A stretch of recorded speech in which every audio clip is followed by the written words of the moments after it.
السلام عليكم ورحمة الله. ازيكم حبايبي؟ عاملين ايه؟ يا رب تكونوا بخير. زي ما انتم شايفين كده تورتيه سهلة وبسيطة جدا، تقدري تعمليها لو عندك مناسبة لولادك، مناسبة لجوزك، مناسبة لأي حد عندك في البيت. تقدري تعمليها بكل سهولة وكل بساطة. اهم حاجة بس تكون ايدك مظبوطة. انا ايدي مش مظبوطة قوي، بس واحدة واحدة مع بعض هخليكي تبقي استاذة في عمايل التورتيه. والتورتيه اللي انتوا شايفينها دي بصاجين، بس هوريكي دلوقتي انا عملتها ازاي. عايزين بقى لايك كتير كتير كتير عشان الكل يشوف التورتيه بتاعتنا دي، وتبقى كل الناس تشوفها. ادي الصاجين. انا طبعا عملت معاكم الاسبونج كتير جدا عشان ما نضيعش من وقتنا. الاسبونج اهو، انا بس هنضف الوش بتاعه زي ما انتم شايفين كده، بس بكل سهوله، لان انا اول ما طلعته من الفرن انا غطيته، فكده بقت سهله عليا. اول ما بفرك بايدي كده بص بتطلع بسرعه. هقشر بس الوش بتاعها وارجع لكم تاني. دلوقتي انا معايا كريمه، انا حاطه كوبايه ونص من السكر، وحطيت اهو كوبايه ميه فيها تلج زي ما انتم شايفين كده. ليه كوبايه ونص من السكر؟ لان هحط تقريبا 400 جرام من الكريم شانتيه، لان انا هستخدم للتورتايه، واللي هيبقى هعمل بيه حاجه تانية. فبدل ما اضرب على مرتين انا عملتها زي ما انتم شايفين كده. ادي ده اول ربع كيلو زي ما انتم شايفين، وهزود تاني بس ايه وانا بضربها، يعني اول ما بخلص كده الضرب دي وتمتزج معايا. هتبقى مسكره بيني وبينك، لو عملت ربع كيلو بكوبايه ونص هتبقى مسكره. لكن انا حطيت الكوبايه ونص عشان انا عارفه ان انا هحط تاني من الكريمه، بس ايه شويه كمان كده، لان لسه هزود ميه تاني، لان الميه دي طبعا مش كفايه. تمام. فانا زي ما بقول لكم كده، انا بحط على ربع كيلو هي كوبايه واحده بس من السكر، فانا حطيت كوبايه ونص لان لسه هزود كريمه تاني. وانتوا هتشوفوا حجم الكريمه قد ايه، ما شاء الله زي ما انتم شايفين كده. بص الكريمه ملت البوله بتاعتي زي ما انتم شايفين كده. حطيت عليها معلقتين كبار من الكاكاو الخام. طبعا انتوا عارفين الكاكاو حلو كل حاجه، بس ما بيديش الطعم الغني الدسم بتاع الكريمه. فانا بحط عليها جناش زي ما انتم شايفين كده. عندك نوتيلا ممكن تحطي. الجناش بتاعنا النهارده جميل جدا واقتصادي جدا جدا جدا. لا بحطش فيه اي حاجه خالص، لا بحط كريمه ولا عسل كلوكوز ولا لبن، قصدي ولا تقولي معايا زبده ولا زيت ولا اي حاجه. حاجه بسيطه خالص خالص خالص من معلقه زيت. هقولك احنا بنحط حاطه ربع كيلو من الشوكولاته مقطعاه صغير جدا، وحط عليه ربع كوبايه لبن. تخيلي بقى ربع كوبايه لبن بس تكون مغليه. حلو. وافضل اقلب فيهم كده لحد لما تدوب. لما دابتش معاكي كويس احطها على بوله كده فيها شويه ميه سخنه هتفك معاكي. انا كده قطعت الاسبونج بتاعي، خدت منه طرف وشبته على جنب. طبعا انا هعمل الصاجين، هعمل منهم تورتايه 3 طبقات زي ما انتم شايفين كده. السيرب اللي انا بحشي بيه ده ميه بسكر عادي، بس الميه تكون سابقه ان انا غليتها عشان تبقى ميه معقمه يعني ونضيفه. واسيبها لما تبرد تماما واحط عليها السكر بتاعي. وبعد كده بحط عليها برده من الجناش او من النوتيلا لو عندك نوتيلا. ده السيرب اللي انا بسقي بيه التورتيه بتاعتي، طبعا عشان هي شوكولاته بتبقى غنيه جدا. حسيت ان الجنب ده اعلى شويه من الجنب ده، بس زي ما انتم شايفين كده اهو. انا بسقي السقيه بتاعتي واحط. طب انا في النص ليه بحط كده؟ لو خدتي بالك ان انا عندي في النص كان فيه واسع، فبقيت انا احط من اللي انا قطعته، الزيادات اللي انا قطعتها بقعد احطها في النص. طبعا كل ده مش هيبان زي ما انتم شايفين كده، مش باين خالص، لان طبعا انا باول كمان ما بدات بالكريمه حطيت على الجزء اللي انا مزوداه، علشان خاطر لو جيت حركت الاسباتيولا اللي في ايدي هتطلع بالحته الزياده اللي انا حطيتها. فانا حطيت الكريمه وبدات ان انا اساوي زي ما انتم شايفين كده. الطبقات كلها متساويه وشكلها تحفه كده. انا حطيت التسقيه الاخيره زي ما انتم شايفين كده. هبدا بقى ان انا اجلس الوش بتاع التورتيه بتاعتي اهو. طبعا انا كان معايا الاسباتيولا، فصراحه ايدها تقيله على ايدي، وانا ايدي وجعاني اول يومين دول، فانا ما كنت ماسكاها حاسه انها تقيله. فرجعت طبعا بالسكينه بتاعتي الجميله اللي ما بستغناش عنها ابدا، ورجعت جلست بقى التورتايه اهو. هي يعني زيها زي الاسباتوله والله ما بتفرق كتير. المهم انك انت تبقي متمكنه وماسكاها كويس. انا بدات اعمل الجناب زي ما انتم شايفين كده، وعملت الواجهه بتاعتها من فوق. طبعا اعذروني لو الكاميرا مش جايبه كل الزوايا، لان هي ثابته، الكاميرا بتبقى ثابته، انا اللي بتحرك ومش ببقى بص على الكاميرا خالص، مش شايفه. بس يعني يعني لحد ما بتبقى كويسه، يعني انا باخد بالي بظبط الدنيا زي ما انتم شايفين كده اهو. انا كده جبت الجناب بتاعتي، واحاول بقى ان انا اسويها خالص، ما اخليش فيها اي تعريجات. واحاول بقى كل الطروف اللي انتم شايفينها الزياده دي اخدها على جوه، اسحبيها على جوه، وما تسحبيهاش لبره وما تسحبيهاش على الجنب، تسحبيها على جوه زي ما احنا شايفين كده. خلاص كده السطح بتاعي كده بقى متساوي وجميل. انا معايا بقى الجناش بتاعي الجميل اللي احنا وريت لكم عليه ده، بسيبه لما يهدى ما يبقاش سخن.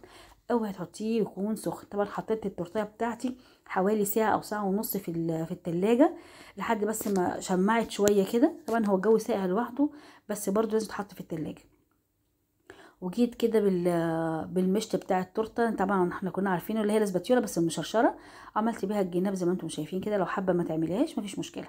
طبعا هنا ايدي خبطت فيها بس هسويها برضو.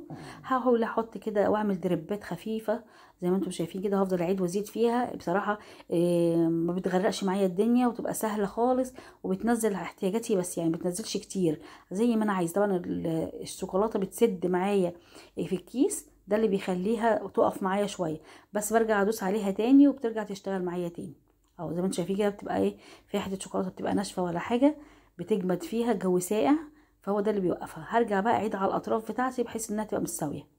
وزي ما احنا شايفين كده شكلها بقت لطيف خالص وبقت متساويه وشكلها حلو.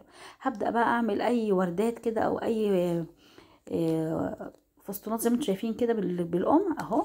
الشكل بقى اللي يعجبك، حابه تعملي وردات، حابه تعملي زي ما انا عملت كده تعملي خط طويل براحتك، بس بصراحه الشكل ده يبقى حلو جدا كده زي ما احنا شايفين. حاولي بس يكون ايدك شويه مظبوطه. طبعا لما بيكون انت اللي بتصوري غير لما بتكوني بتعملي لوحدك في البيت من غير تصوير ومن غير حاجه، بتبقى اسرع واسهل بكتير.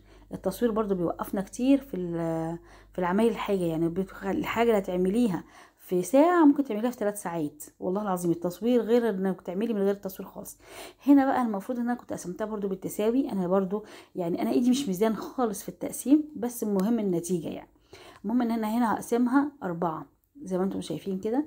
طبعا انا جيت حاولت ان اعملها بالسكينه، لقيت السكينه مش جايبه التورتيه من اولها لاخرها، فحاولت ان انا اجيب حرف السكينه وانزل بيه زي ما انتم شايفين كده اهو. انا كده قطعتها 4/4 وكل ربع خدته على نصين زي ما احنا شايفين كده. لو وصلتي معايا لحد هنا اللي ما تنسينيش بقى في اللايكات الحلوه بتاعتنا علشان خاطر الفيديو بتاعنا يعلى معانا وكل الناس تشوفه. هحاول بقى ان انا اعمل اي تنقيطات كده خفيفه بالكريمه. ونعمل برضو زي ما عملنا الحروف. انا كل ده انا هشيله تاني على فكره، لو انتوا خدتوا بالكم من الفيديو في الاخر انا شلت اللي انا عملته دوت، ما عجبنيش شكله، شلته وعملته تاني زي ما عملت الحروف كده. هو المفروض كنت خدت الحرف الاول، بس لما جيت عملت من جوه لقيتها شكلها مش حلو، قلت لا هعمل الحروف الاول. المهم ان انا احددها واخلصها زي ما انتم شايفين كده. انا جبت الجلاش بتاعي طبعا ده اللي باقي مني، بس تقيل وحلو ومش سايح، لانه انت لو حطيتيه سخن هياخد الكريمه وينزل معاكي. انا كده نزلته بس وعملته بالمعلقه بحيث ان انا افرده، وهعمل الجزء اللي قدامها بالظبط اهو بنفس الطريقه. مش مشكله لو حاجه نزلت زي ما نزلت كده، كل ده هيتدارى ومفيش مشكله خالص. وده معايا برضو صوص فراوله ريحته وطعمه تحفه. انا طبعا كل الحاجات دي بجيبها جاهزه من مستلزمات الحلواني، انا مش عاملاه ولا اي حاجه عشان الناس اللي لو حد سائل يعني او حد عايز يعرف، ده انا بجيبه جيلو جاهز من عند مستلزمات الحلواني. اما بقى الجناش هو انا اللي عاملاه في البيت، انا مش بشتريه، انا بعمله انا لوحدي في البيت ما اشتريتهوش. بصراحه نكهه الفراوله وطعمها خرافه بصراحه، حلوه قوي قوي قوي. مهما عملته في البيت عمره ما يطلع بالجمال ده. طبعا دوت مربى الحليب، مش توفي يعني، مش كراميلي يعني، ده مربى حليب غنيه جدا طعمها حلو قوي. عايزه اقول لكم كان الكل بيتخانق على الجزئيه دي وكل عايز ياخد منها. طبعا دي غاليه جدا. انا جايبه ربع كيلو تقريبا ب80 جنيه، يعني كتير بصراحه. بس مش مهم، المهم ان الشكل النهائي بتاعها عجبني. وزي ما احنا شايفين كده اهو انا خلصت الجزء بتاع مربى الحليب. بصي هي ليها مطه يعني ما تخافيش منها، هي بتنزل وكل حاجه بس لازم تمط، فعشان كده انا بحاول ارفع ايدي عشان تتقطع معايا. ودوت جيلو مانجا اهو. عملت الجزئيه دي بجيل المانجا. اهم حاجه تكون عندك تناسق في الالوان، ان الحاجه ما تبقاش الوانها فاقعه او الوانها مش ماشيه مع بعضيها. حاولي ان انت تنسقي الالوان على قد ما تقدري، وهو بتسويها بعد كده بظهر المعلقه بتبقى زي الفل. انا كده معايا اللي هو الكرات اللي انتوا شايفينها دي ستريبس صغنونه كده حلوه، ومعايا الكونو بتاع الشوكولاته حطيته على الشوكولاته. وادي الشكل النهائي. جيت في النص كده وعملت ورديه حلوه كده وحطيت فوقها كريزايه. وادي الشكل النهائي للتورتيه بتاعتنا.